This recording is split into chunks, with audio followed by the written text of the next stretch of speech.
ympäristöstä ystävää vuoksi ylipäätään harrastuksia. En ole koskaan harrastanut seksi ylipäätään. Lapsi voi ylipustata ja olla käsikädessä pustata. On ikävää hirveästi polvisvää. Eikä ehdi kannata kohti ylipäätään. Eikä ehdi kantamaan kihloihin. Vaikka se yrittäminen kihlo ja loppuuta.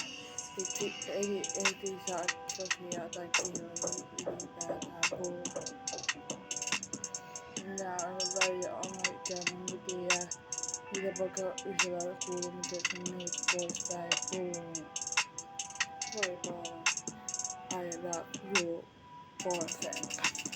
Me ois katsottu leffaa, juotu kahvia ylipäätään. Ollaan juteltu mukavia asioita ja niin poispäin.